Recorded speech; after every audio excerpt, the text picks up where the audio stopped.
Halo semua, apa kabar? Jangan lupa subscribe channel papa aku. Terima kasih. Dalam film ini diceritakan bahwa Gujarat merupakan salah satu kota di India yang mayoritas penduduknya beragama Islam. Pada saat itu, kota Gujarat dikenal sebagai kota miras. Hampir 90% usaha penduduk setempat adalah mengoplos miras. Oke, kita lanjut ke ceritanya guys. Cerita dimulai dari sini. Raes hidup dalam keluarga yang sangat sederhana. Ia tinggal bersama ibunya. Di sekolahnya, ia nampak seperti siswa-siswa lainnya. Namun, ia memiliki kelainan di matanya yang membuat penglihatannya kadang-kadang kabur. Keesokan harinya, ibunya membawa Raes ke klinik untuk mengecek kesehatan mata. Setelah diperiksa, ia harus memakai kacamata sebagai bantuan penglihatan. Karena ibunya tidak punya uang, mereka pun pulang. Saat malam, Raes mengajak Baijan ke sekolahnya untuk mengambil kacamata di patung pahlawan Gandhi. Mereka pun ketahuan sama security di sekolahnya dan langsung kabur.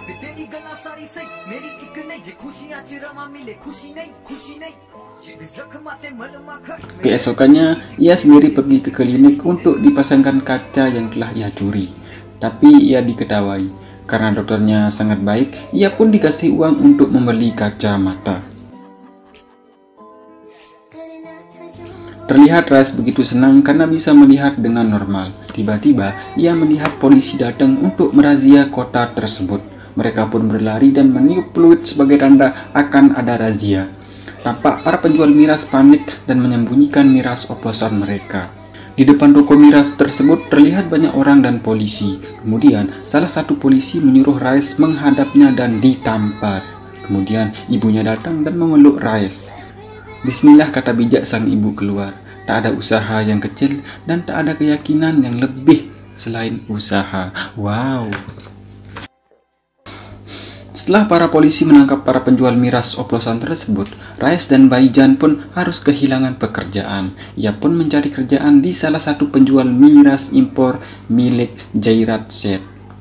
Karena mentalnya yang kuat, mereka pun diterima dan langsung disuruh bekerja.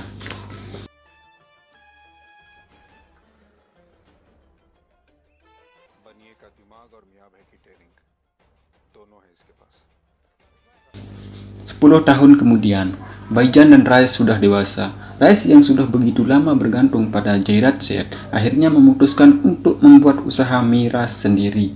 Namun, Baijan menolak hal itu karena butuh modal besar untuk membangun usaha, katanya. Kemudian Raes menghampiri bosnya alias Jairat Seth. Raes pun langsung mengatakan bahwa ia akan membuka usaha sendiri. Namun, Jairat tampak menolak akan hal itu. Raes pun memohon supaya Jairat memberi modal usaha. Akhirnya Jairat pun setuju dengan persyaratan. Raes harus membawa uang 100.000 rupiah dalam waktu 3 hari. Jika ia berhasil, Jairat akan memberikan usaha miliknya, tapi jika gagal, Raes tidak mendapatkan apa-apa. Raes pun setuju dan langsung pergi mencari uang.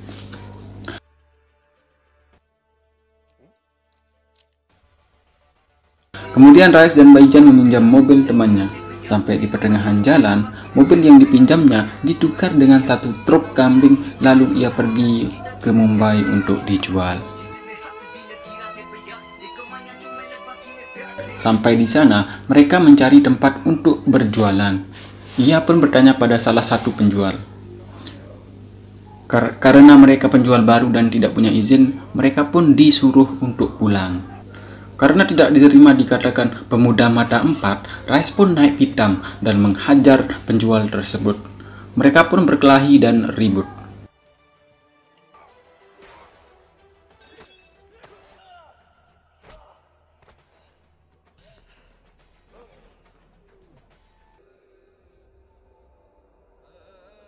Tiba-tiba datang ketua dari pasar tersebut dan menodongkan pistol.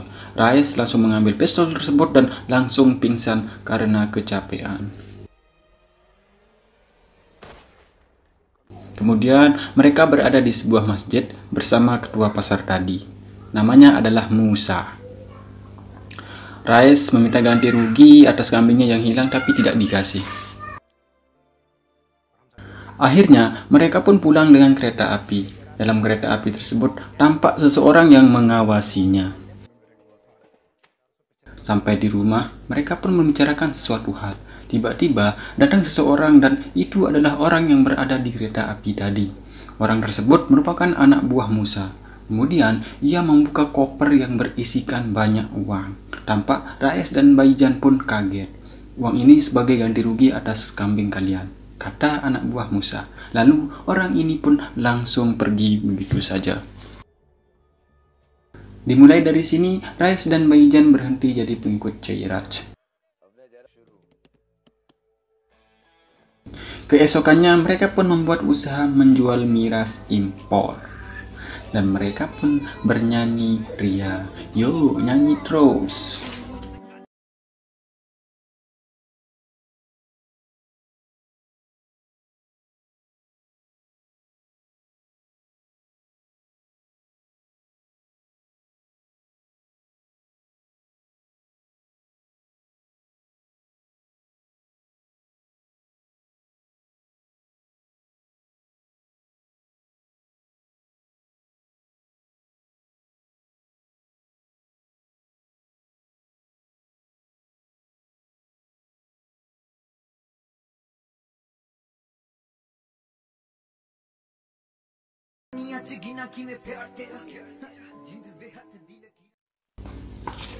Oke, kita pindah ke adegan lainnya kan.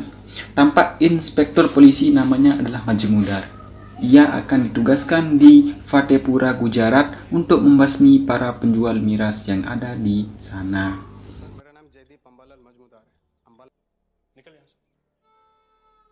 Oke, kita pindah lagi. Rais dan kawan-kawannya terlihat sedang main bola kasti. Bolanya pun masuk ke dalam rumah tetangga. Lalu ia mengambilnya. Kemudian si pemilik rumah menyuruhnya untuk mengambil ke atas. Rais pun melihat sosok wanita cantik yang sedang menari dengan lihai dan namanya adalah Asia. Bukan Asia, tapi Asia. Ia pun terpana dan terpesona. Ia pun menghampirinya dan menggombalinya. Rais pun mengeluarkan gombalan mautnya, guys. Kamu itu ibarat hujan, dan aku ibarat tanah. Membecekkanku ketika kamu datang. Wow, kata si Rais. Wanita itu pun akhirnya takluk. Kita pindah ke adegan lainnya. Kemudian, Inspektur Majmudar segera mengadakan razia miras milik Jairaj, dan mereka berhasil memusnahkannya. Inspektur Majmudar pun menyuruh Rais datang ke kantornya untuk dimintai keterangan. Tapi Rais hanya bilang, ya tahu pak. Ia pun disuguhkan setengah gelas teh, dan itu merupakan sebuah kode bagi Rais. Tapi Rais yang begitu cerdik akhirnya pergi dari kantor tersebut.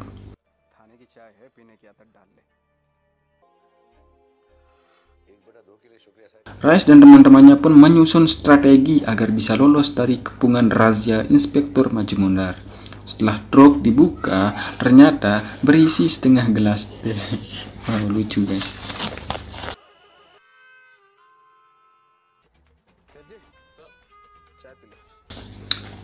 Kita pindah ke adegan lainnya. Tampak Asia menuju ke sebuah klinik. Rais pun mengikuti Asia dan ikut masuk ke dalam.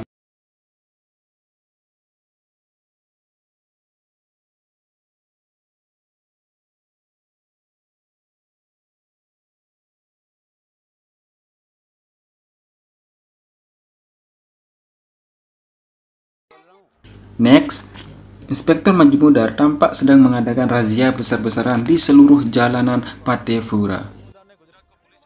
Baijan tampak panik karena tidak ada jalan untuk membawa barang mereka. Rais yang begitu pintar akhirnya mengubah jalur pengiriman barang lewat kapal, dan strategi itu pun berhasil. Kemudian, Rais tiba-tiba ditelepon oleh Musa untuk membunuh Jairaj. Ia pun langsung menuju pesta di rumah miliknya Jairaj. Sampai di sana, Rais pun sempat menari-nari dan ikut bernyanyi. Kemudian tiba-tiba tembakan pun terjadi. Rais menembak semua anak buah Jairaj hingga habis.